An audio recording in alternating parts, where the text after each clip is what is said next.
Baik, Assalamualaikum warahmatullahi wabarakatuh. Waalaikumsalam warahmatullahi wabarakatuh. Oke, terima kasih pada teman-teman yang telah menyempatkan waktunya pada malam hari ini di acara sharing session tentang literasi asuransi itu sendiri. Nah, perkenalkan dulu, nama saya Muhammad Zainidi Setiawan, Prodi Ekonomi Syariah, UIN Sunan Kalijaga, Yogyakarta. Yang nantinya di sini kita akan membahas tentang permasalahan seluk-beluk literasi asuransi itu seperti apa. Nah, nantinya kita sharing-sharing saja, santai saja tentang mengenai asuransi itu. Nah, ini nantinya juga sebelumnya saya minta izin kepada teman-teman, bahan ini pada Zoom malam hari ini akan saya jadikan sebagai bahan kompetisi tingkat nasional pemberian literasi asuransi yang diselenggarakan oleh STMA Trisakti Jakarta. Nah, baik, untuk mempersingkat waktu, kita akan masuk pada penyampaian materi.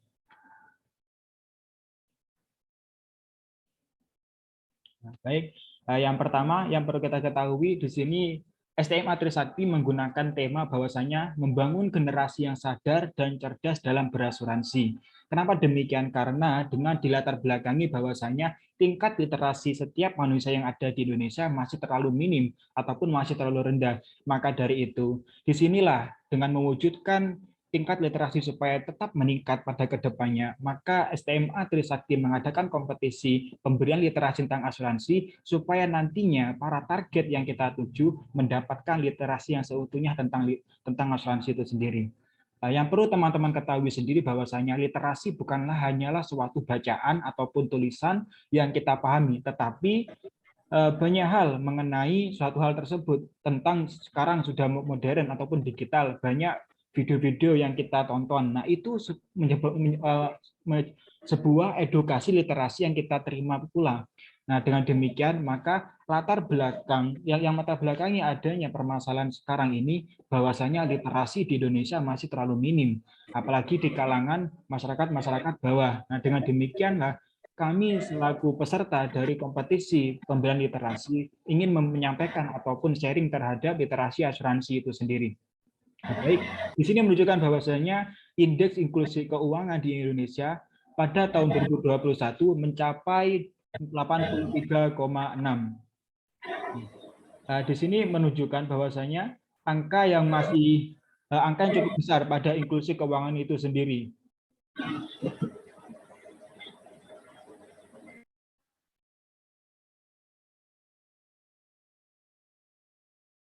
Nah, tetapi dengan banyaknya peningkatan terhadap inklusi keuangan sendiri yang sebesar 83,6% ini pada tahun 2021 dan pada tahun 2020 sebesar 81,4%.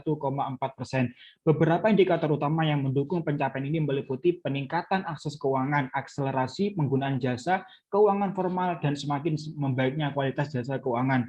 Tetapi dengan adanya peningkatan inklusi yang sekarang kita ketahui, masih banyak permasalahan. Salah satunya adalah tentang literasi keuangan itu sendiri. Yang dapat kita ketahui pada tabel di samping ini bahwasanya tingkat literasi dan inklusi keuangan berdasarkan gender. Pada perempuan, tingkat inklusi telah mencapai 75,15%, tetapi tingkat literasi terhadap inklusi keuangan hanya mencapai 36,13%. Begitupun dengan gender laki-laki, masih menunjukkan bahwasanya 77,24% peningkatan inklusi, sedangkan literasinya hanya mencapai 39,94%. Nah, ini menunjukkan bahwasanya literasi masyarakat Indonesia masih minim terhadap keuangan ataupun lain sebagainya. Maka dengan demikianlah kami memberikan sebuah literasi tentang asuransi ataupun keuangan dan lain sebagainya agar memberikan wawasan terhadap mahasiswa tentunya sebagai target utama agar mengetahui apa sih asuransi itu. Lalu kemudian tingkat literasi keuangan baru mencapai 38,03% menurut OJK tahun 2019. Sementara literasi keuangan syariah yaitu masih menunjukkan angka 20,1% pada tahun 2021. Tingkat literasi asuransi sendiri baru mencapai 19,4%. Angka yang sangat sedikit. Maka dari itu, dengan data demikianlah kami membuktikan bahwasanya masih terbilang cukup lambat literasi asuransi setiap individu masyarakat Indonesia. Maka dengan inilah kami mempunyai suatu bentuk usaha untuk pemberian literasi terhadap mahasiswa itu sendiri. Nah, baik teman-teman, untuk mengetahui sendiri apa asuransi itu dan seluk-beluknya ada apa saja, mekanismenya seperti apa, lalu bagaimana cara implementasinya dalam kehidupan sehari-hari. Ini akan kita bahas bahwasanya yang menjadi dasar suatu asuransi adalah pengertiannya itu sendiri, bahwa banyak yang beranggapan bahwasanya asuransi itu adalah investasi. Ada yang mengatakan demikian, tetapi itu tidak bisa dicalakan. Namun itu masih kurang tepat. Kenapa demikian? Mari kita lihat bahwasanya asuransi merupakan suatu mekanisme perlindungan terhadap harta yang dimiliki, di mana di dalamnya terdapat pihak tertanggung yang membayar sejumlah dana kepada pihak tertanggung guna mendapatkan penggantian rugi atas resiko yang mungkin akan terjadi di masa yang akan datang. Perlu digarisbawahi bahwasanya di sini ada kata-kata di dalamnya terdapat pihak tertanggung yang membayar sejumlah dana kepada pihak penanggung guna mendapatkan penggantian rugi atas resiko. Nah, bisa disimpulkan atau garis bawahi bahwasanya asuransi ini mencakup suatu hal di mana kita mempunyai sebagai tertanggung mempunyai kewajiban untuk membayar kepada pihak asuransi dan nantinya pun dari pihak asuransi memberikan suatu klaim terhadap asuransi tersebut dana yang nantinya akan dikeluarkan pada saat kita membutuhkan atau pada saat resiko yang kita alami itu bermunculan. Nah, tetapi kita sebagai manusia tidak menginginkan adanya resiko pada kedepannya.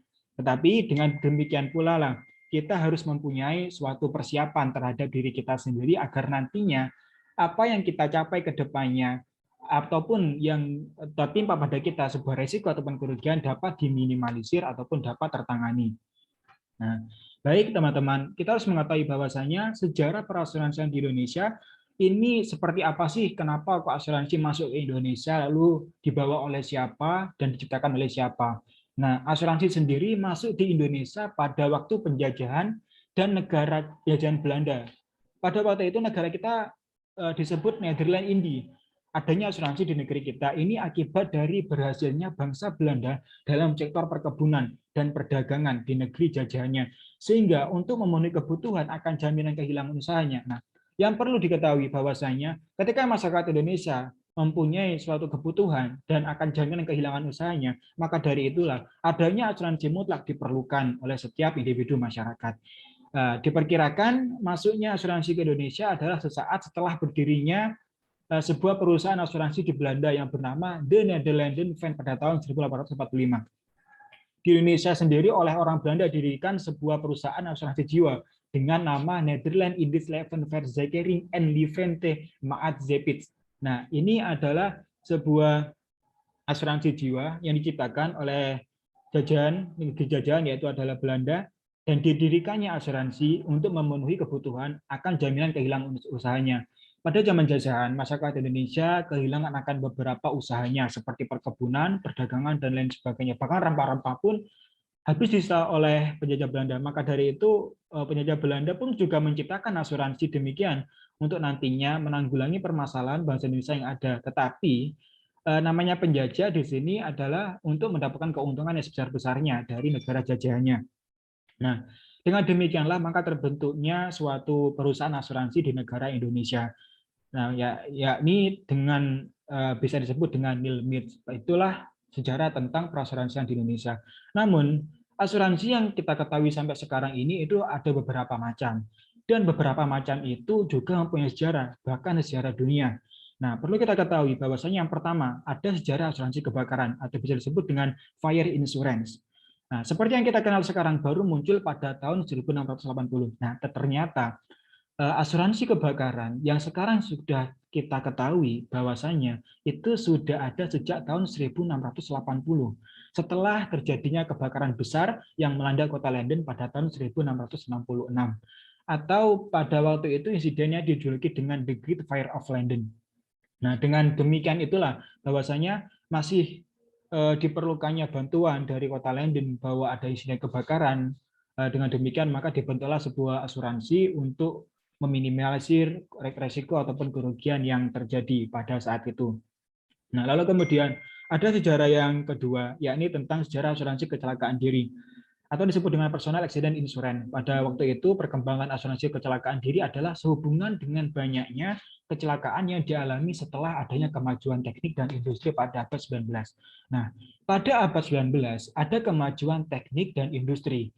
Nah, pastinya kita sebagai masyarakat awam yang belum mengetahui apa sih kemajuan teknik dan industri, lalu kemudian kita menggunakan industri tersebut, pasti kita akan istilahnya kalau sekarang itu gagap digital ataupun gagap teknologi karena sesuatu yang belum pernah kita lakukan, kemudian kita lakukan, maka di situ banyak kecelakaan akibat adanya pembaruan teknik dan industri. Nah, maka dari itu, dengan adanya insiden demikian, maka disediakan asuransi untuk meminimalisir dan menanggung risiko yang terjadi pada masyarakat pada abad 19 pada saat itu, di negara-negaranya masing-masing.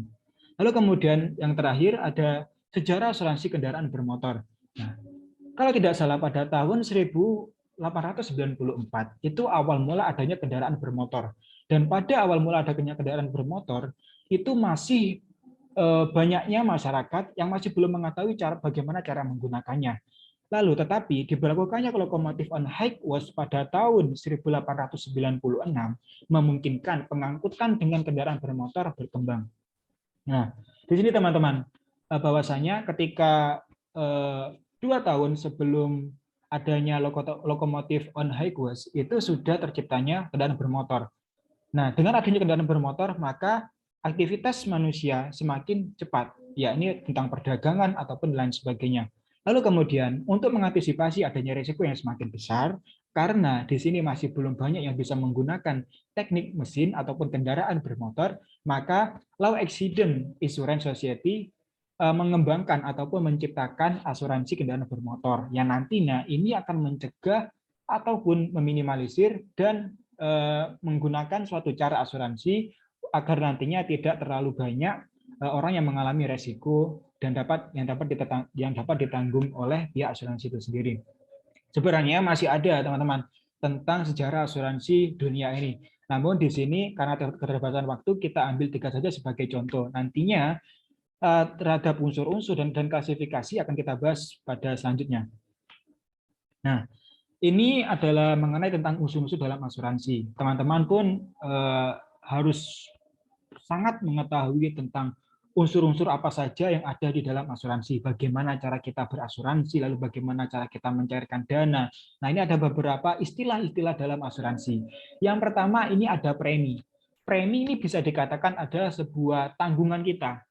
Dalam artian, tanggungan ini nantinya akan kita ambil pada saat kita menghadapi sebuah resiko, yakni membayar tanggungan kepada pihak asuransi sebagai jasa pengalihan resiko yang mereka inginkan. Nah, ketika kita nantinya waspada terhadap diri kita ke depannya, nah maka kita akan milih resiko apa yang kita miliki ke depannya. Nah, dengan tata cara demikian, maka membayar sebuah tanggungan ini untuk masa depan menyerahkan kepada pihak asuransi dan nantinya pihak asuransi akan menyerahkan kepada kita selaku pihak tertanggung ketika kita menghadapi sebuah resiko. Lalu kemudian, maka pihak penanggung jawab wajib membayarkan premi untuk memberikan penggantian resiko selama waktu yang sudah pihak jasa tentukan. Nah, kedua belah pihak ini saling menentukan resiko yang dipilih seperti apa, besar dananya seberapa, lalu kemudian ingin memilih seberapa jangka panjangnya yang ingin dijangka ataupun ingin dicapai gitu. Lalu kemudian selain premi di sini ada polis. Nah, polis ini bisa dikatakan atau bisa dipersingkat biasanya orang-orang mengatakan adalah hitam di atas putih. Nah, atau bisa dikatakan adalah sebuah barang bukti atau juga bisa dikatakan surat berharga. Surat berharga ini adalah surat perjanjian antara dua pihak yang dikeluarkan oleh pihak pemberi jaminan kepada pihak tertanggung. Yang nantinya ini menjadi sebuah bukti bahwasanya ketika saya mempunyai resiko, nah, tetapi karena saya ini punya resiko dan saya tidak mempunyai surat perjanjian, maka ditolak ketika akan mengambil dana asuransi. Kenapa ditolak? Ya karena kita tidak mempunyai polis ataupun surat perjanjian. Tetapi ketika kita sudah mulai awal mempersiapkan premi dan polisnya, yaitu surat untuk perjanjian antara dua belah pihak, maka kita nantinya cukup memenuhi data-data polisnya, maka kita akan bisa mengambil dana asuransi yang telah kita kumpulkan mulai sejak awal gitu. Lalu kemudian hal ini menjadi dasar dari pihak pemberi jaminan untuk memberikan penggantian kepada pihak tertanggung atas ganti rugi dan kerugian yang sudah mereka alami. Kita sebagai nasabah pastinya nantinya kita tidak menginginkan sebuah resiko, tetapi resiko juga pasti akan terjadi pada setiap orang, entah itu kerugian, kecelakaan, ataupun resiko yang lainnya. Nah, dengan demikianlah maka kita sudah punya kesepakatan antara pihak tertanggung, yakni sebagai nasabah ataupun orang yang membutuhkan dana asuransi, sedangkan oleh pihak asuransi perusahaannya sendiri, yakni yang menaungi jasa terhadap seseorang yang membutuhkan atas dana asuransi sendiri dan bagian mengstruktur atau mengorganisir adanya dana asuransi itu sendiri. Nah, lalu kemudian yang terakhir ini ada klaim. Nah, teman-teman, kalau klaim mungkin teman-teman sudah mengetahui ada di dunia gaming, ya klaim hadiah atau klaim apa. Nah, ini di asuransi pun dinamai dengan klaim.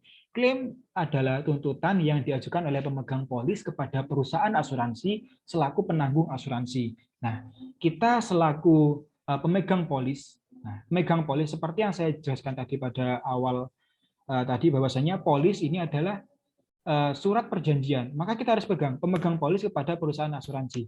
Kita sebagai pemegang polis ataupun sebagai pemegang surat yang nantinya akan memberikan surat ini kepada pihak asuransi untuk mencairkan dana asuransi kita. Maka ini dinamakan dengan klaim. Mengklaim apa yang telah kita kumpulkan atas resiko yang telah kita timpa. Begitu dengan. Baik, sebelum memasuki penjelasan selanjutnya, di sini dengan 3 poin ini akan saya ringkas bahwasanya premi dapat dikatakan bahwasanya ini adalah suatu tanggungan yang kita berikan kepada pihak asuransi. Istilahnya yang kita bikin simpel saja adalah tanggungan yang akan kita berikan kepada pihak asuransi. Lalu kemudian polis adalah surat perjanjian dan klaim adalah usaha kita untuk mencarikan dana asuransi yang telah kita kumpulkan. Dari 3 komponen tersebut, maka melahirkan klasifikasi asuransi. Klasifikasi asuransi sendiri ada beberapa. Maka dari itu tidak bisa dicampur adukkan antara asuransi syariah, kemudian ada asuransi jiwa, dan asuransi sebagainya. Maka itu ada kelas-kelasnya sendiri. Nah, di sini kita akan membahas tentang klasifikasi pengelolaan dana. Klasifikasi pengelolaan dana ada 2 macam. Yang pertama ada asuransi syariah. Menurut Dewan Syariah Nasional MUI, asuransi syariah ataupun takmin, tafakul, dan tadzamun adalah usaha untuk saling melindungi dan tolong-menolong antara sejumlah orang atau pihak melalui dana investasi dalam bentuk aset atau tabaruk. Nah, tetapi di sini melalui akad perikatan yang sesuai dengan syariah. Sedangkan asuransi konvensional adalah produk asuransi yang mengedepankan prinsip jual beli resiko atau bisa disebut dengan transfer risk.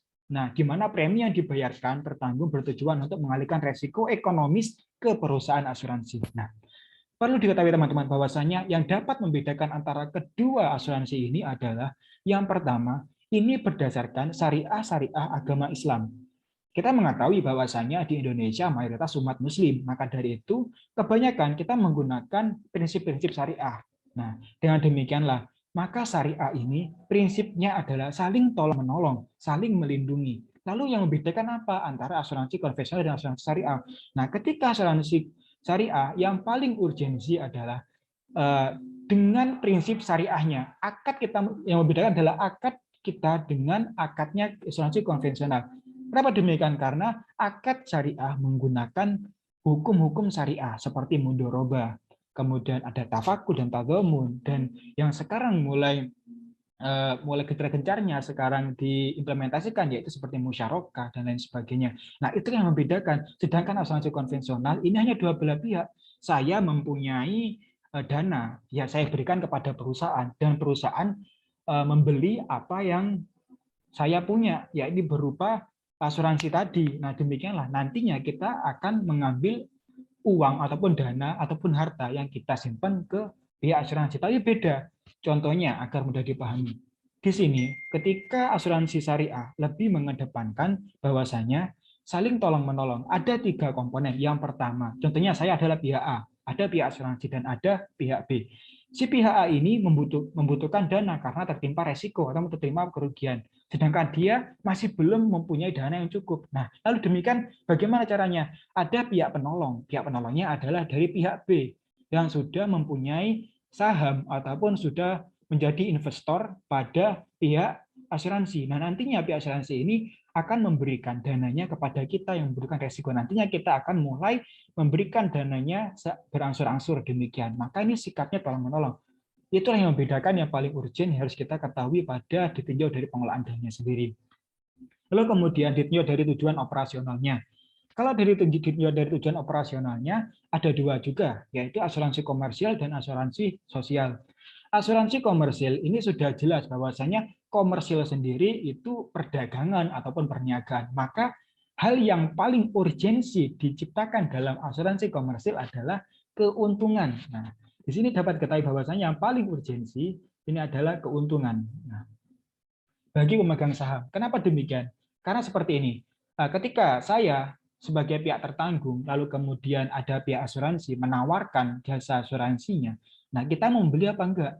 Ketika kita membeli, tetapi dengan syarat harganya lebih mahal, gitu. Tetapi dengan harga yang lebih mahal, maka fasilitas yang kita miliki nantinya buat resiko kedepannya itu juga lebih membaik. Nah, tetapi beda dengan asuransi sosial, merupakan asuransi yang menjadikan jaminan sosial bagi anggota masyarakat yang dibentuk oleh pemerintah berdasarkan peraturan yang mengatur hubungan antara pihak asuransi dengan seluruh golongan masyarakat. Salah satu contohnya seperti TASPEN, ya ini tabungan dan asuransi pegawai negeri. Nah, ini seperti PNS yang kita ketahui nantinya mempunyai asuransi tua, yaitu menggunakan dana pensiunan. Nah, ini adalah asuransi sosial. Nah, dengan demikianlah yang membedakan bahwasanya asuransi sosial ini bisa dibilang masih terlalu murah dibandingkan dengan asuransi komersil.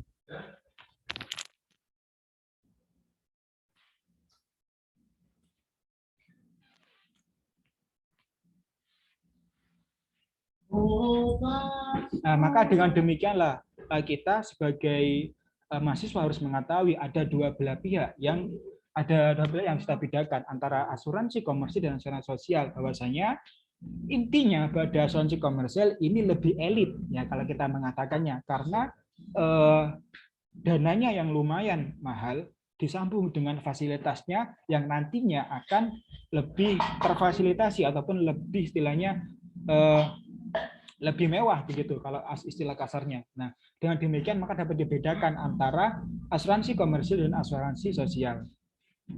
Baik, selanjutnya di sini ditinjau dari jenisnya, asuransi jiwa dan asuransi umum. Ketika berbicara masalah asuransi jiwa, maka ini berhubungan dengan jiwa manusia ataupun finansial fisikal. Nah, merupakan asuransi dengan objek pertanggungannya berupa orang, dan yang dipertanggungkannya adalah kehidupan seseorang. Nah, contohnya seperti ini. Ketika saya pihak tertanggung, saya menyimpan dana asuransi saya untuk resiko kedepannya. Nah, tetapi sebelum saya ataupun pihak A ini mengambil dana resikonya, dana asuransinya, tetapi orang ini sudah meninggal. Nah, maka dari itu, siapa yang menggantikannya melalui asuransi jiwa, dana tersebut akan dikembalikan kepada turunannya ataupun pihak keluarga. Nah, dari situ dapat kita ketahui bahwasanya asuransi jiwa ini bertujuan untuk menanggung kerugian finansial tak terduga dikarenakan meninggalnya seseorang terlalu cepat atau hidupnya terlalu lama. Nah, itu menjadi dua opsi yang harus dipertimbangkan. Nah, kemudian yang selanjutnya ada asuransi umum. Nah, asuransi umum sendiri memberikan jaminan terhadap kerugian yang terjadi pada harta benda, baik harta benda yang bergerak maupun tidak bergerak, serta memberikan jaminan tanggung jawab hukum kepada pihak ketiga yang mengalami kerugian. Nah, ini secara simpelnya adalah asuransi yang mengimplementasikan pada sifat individu. Nah, kenapa demikian? Karena ini sifatnya umum, ada asuransi kebakaran, asuransi kecelakaan. Ketika saya mempunyai dana asuransi, ya saya pakai, tidak buat seperti asuransi jiwa, buat bawahan atau buat keluarga. Nah, tapi ini untuk diri sendiri gitu.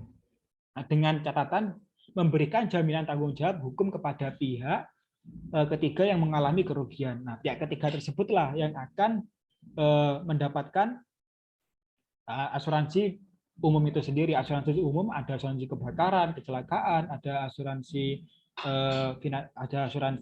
sendiri itu. Itu merupakan istilahnya individual dalam asuransi karena sifatnya umum. Berbeda dengan asuransi jiwa yang masih bisa ditinggalkan asuransinya untuk keluarganya. Lalu kemudian ini ada beberapa alur proses penutupan asuransi. Nah, alur proses penutupan asuransi yang pertama adalah kita harus menentukan dulu kita memilih asuransi yang seperti apa, apakah memilih asuransi finansial, yakni asuransi jiwa tadi, atau memilih asuransi yang umum atau asuransi yang lain sebagainya. Nah, kita harus memilih terlebih dahulu.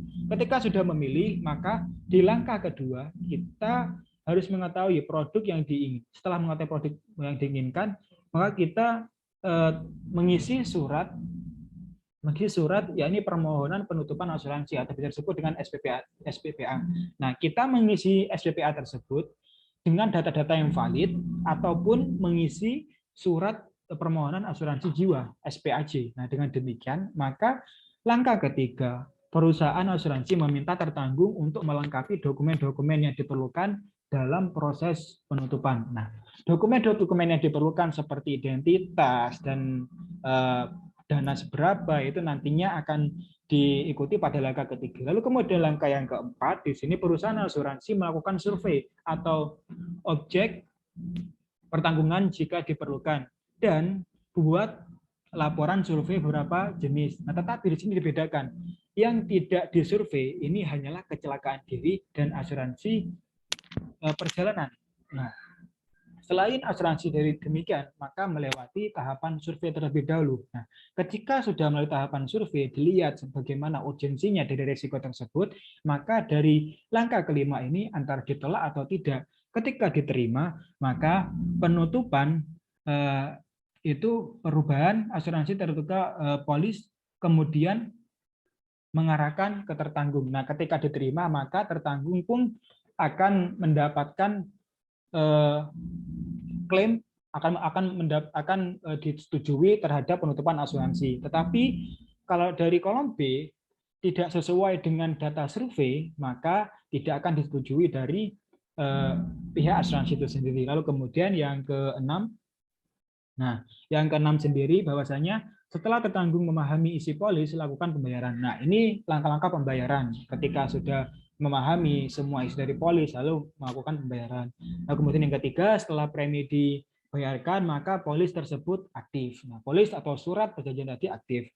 Begitupun dengan alur proses klaim asuransi. Ketika kita sudah mendapatkan risiko, maka kita menggunakan proses klaim asuransi. Yang pertama, terjadi peristiwa menimbulkan kerugian. Nah, kita mendapatkan kerugian, maka kita harus melaporkan. Pihak tertanggung, langkah kedua, melaporkan kepada perusahaan asuransi. Dan nantinya perusahaan asuransi meminta tertanggung untuk membuat pernyataan tertulis mengenai kerugian ataupun resiko yang kita alami. Kemudian langkah selanjutnya, yaitu langkah keempat, perusahaan asuransi meminta tertanggung untuk melengkapi dokumen-dokumen yang diperlukan, seperti hal sebelumnya. Lalu kemudian yang kelima, nah ini disetujui atau tidaknya. Seperti yang pertama, kalau disetujui bahwasanya maka dia akan mendapatkan klaim asuransi. Jika tidak disetujui, maka dialihkan ke resiko yang lebih minim. Lalu kemudian yang keenam, perusahaan asuransi menginformasikan nilai kerugian klaim yang klaim ke tertanggung. Nah, kita mempunyai laporan bahwasanya ini adalah hasil dari selama ini nasabah ataupun tertanggung kumpulkan, kemudian ini penilaian ataupun pihak tertanggung yang mengalami risiko dananya berapa gitu. Kemudian yang terakhir adalah tertanggung menerima penggantian atas klaim yang diajukan sesuai dengan kesepakatan dengan penanggung. Nah, di sini dari pihak tertanggung menerima klaim itu sendiri. Baik, itu proses-proses penutupan asuransi dan klaim asuransi. Selanjutnya ini untuk tujuannya. Nah, tujuannya di sini yang pertama untuk mengalihkan ragam risiko. Nah, kita untuk sekarang ini kita memang belum menggapai sebuah risiko ataupun belum mengalami sebuah risiko, tapi nantinya kita belum tentu juga tidak mendapatkan risiko. Maka dari itu adanya asuransi untuk mengalihkan ragam risiko yang kita alami nantinya. Lalu kemudian yang kedua, jaminan bagi pihak nasabah dalam mendapatkan perlindungan dengan risiko kerugian yang mungkin terjadi pada masa mendatang. Nah, ini jaminan bagi pihak tertanggung, bagi pihak nasabah. Ketika sekarang kita sudah berasuransi, maka kita punya jaminan. Nantinya ketika kita mendapatkan resiko, maka ada jaminan yang menutupi resiko kita. Lalu kemudian yang ketiga, ini untuk memperkecil nilai potensi kerugian yang lebih besar. Nah, ketika kita tidak mempunyai asuransi, maka resiko yang kita tanggung akan lebih besar karena kita tidak mempunyai asuransi ataupun tabungan sebelumnya. Lalu kemudian, ini yang paling khusus pada poin keempat, untuk pertanggungan jiwa, maka kamu bisa menggunakan sekaligus menabung. Nah, di poin keempat ini bahwasanya kita bisa berasuransi dan sekaligus bisa menabung. Sebab sebagian dari biaya premi ini akan dikembalikan kepada nasabah dalam kurun waktu tertentu. Nah, nantinya dalam kurun waktu tertentu, maka dana asuransi kita atau dana tabungan kita akan dikembalikan oleh pihak asuransi. Yang terakhir adalah untuk efisiensi perusahaan. Nah, baik di sini ada manfaat-manfaat asuransi. Yang pertama adalah mengurangi beban kecemasan. Pastinya kita ketika sudah mempunyai jaminan asuransi, maka ketika kita nantinya menjalani hidup, kita tidak terlalu cemas karena sudah mempunyai asuransi. Kemudian adalah nomor dua, investasi demi masa depan. Ini adalah suatu bentuk, meskipun tidak secara real, ini adalah suatu bentuk investasi demi masa depan kita. Namun kemudian yang ketiga, jaminan kehidupan seutuhnya. Nah, kita di sini mempunyai jaminan kehidupan yang seutuhnya. Gimana nantinya ketika kita di masa depan, kita sudah mempunyai jaminan, oh ketika saya melangkah ke sini dan kita mendapatkan resiko, maka kita akan mengklaim asuransi kita kepada perusahaan asuransi. Nah, kemudian yang keempat, membantu manajemen keuangan. Kita sebagai manusia tidak bisa bekerja hanya satu orang, membutuhkan beberapa orang. Maka dari itu, sebagai pihak asuransi mempunyai keistimewaan, dan kita sebagai tertanggung mempunyai hak istimewa, yaitu bisa memanajemen keuangan kita untuk hari esok, untuk hari kedepannya. Lalu kemudian yang terakhir adalah bentuk self love. Nah, inilah yang paling penting. Terkadang kita lupa terhadap diri kita sendiri bahwa kita harus mencintai diri kita sendiri. Kenapa demikian? Karena sesuatu yang sudah diharkat martabatkan kepada kita harus kita jaga sebaik-baik mungkin. Inilah bentuk self love untuk kemudian hari. Nah, baik. Mungkin itu saja presentasi dari saya. Jika ingin ditanyakan, silakan.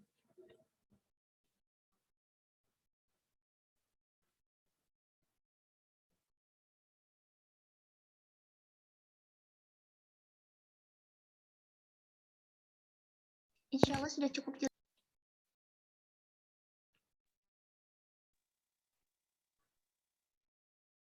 Gimana teman-teman? Dari Mas Alam, apa ada yang ditanyakan?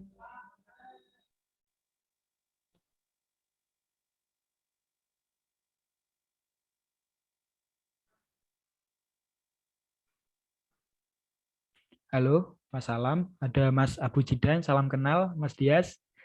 Oke, teman-teman, terima kasih ya atas waktunya bisa datang pada malam hari ini. Semoga kebaikannya bisa dibalas. Oke. Silakan Mas Alam jika ingin bertanya. Oke. Singkat saja ya Mas, soalnya waktunya hampir habis. Monggo. Silakan Mas.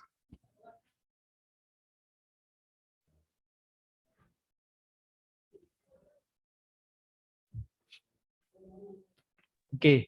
Nah, ternyata ini masalah menggunakan bentar.